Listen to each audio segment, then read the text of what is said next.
4.1 ৰ দুই সাইড উসা আমি আকৌ এবাৰ কৰিছো যে ধৰা হল দুটি x কিলোমিটাৰ পাৰ ঘণ্টা এতিয়া আমি এটা কথা মন কৰিব লাগিব যে আমি আগতে এটা সূত্ৰ পাইছো দুটি সমান কি আছিল দুটি সমান হেৰি দূৰত্ব সমান কি আছিল দুটি পূৰণ সময় এটো আমি বিজ্ঞানত পাইছো সূত্ৰটো এটো কি বুলি কয় s = vt আসলে t = ইয়াত s / v আমি এটো ব্যৱহাৰ কৰিম এতিয়া t = s / v ব্যৱহাৰ কৰিম যদি এতিয়া আমি প্ৰশ্নমতে আমাক কৈছে যে এতিয়া আমাক কৈছে যে 480 কিলোমিটাৰ জায়গা এখন 480 কিলোমিটাৰ কি দূৰত্ব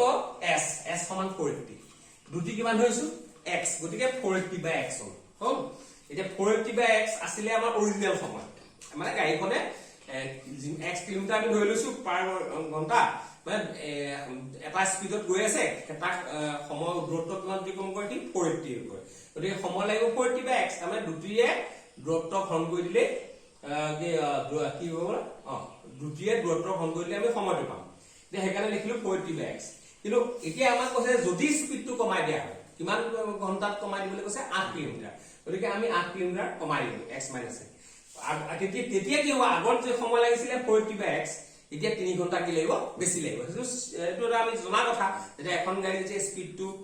মানে যেতিয়া কমাই দিয়া যাব তেতিয়া সময় বেছি লাগিব সেইটোৱে কথা বেলেগ কথা কোৱা গতি এটা বস্তু ইম্পৰ্টেন্ট কথা চাবলগীয়া যে ইয়াত ভুল হৈ গ'ল এই মাইনাসটো ক'ত কৰিম এটো ভুল হয় মাইনাসটো ক'ত কৰিম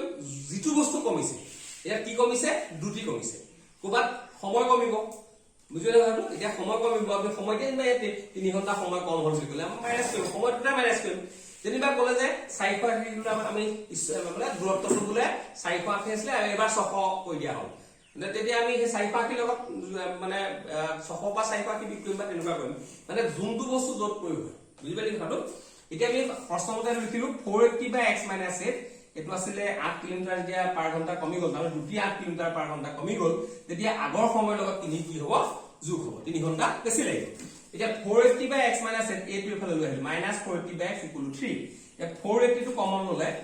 1/x - 8 -1/x = কি 3 এতিয়া আমি এটো লিখি হলে কি লাগে পটককে লিখিলাছোন মানে বৰ্ডখন একেলগে তেতিয়া ভাল হ'ব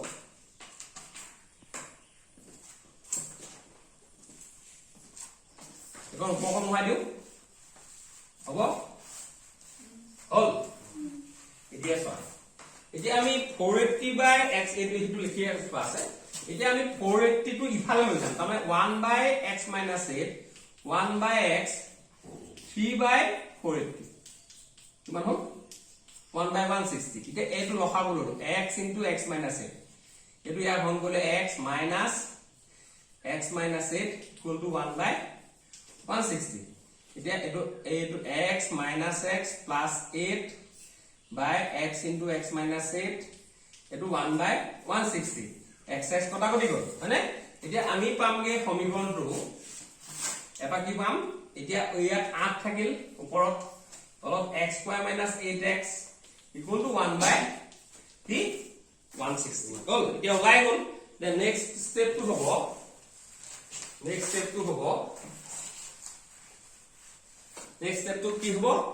আমি এটো পৰ্যবেক্ষণ কৰিম এটো কৰিম কিমান হ'ব x square minus 8x 8 পূৰণ 160 এটো পূৰণ কৰি চাম 160 8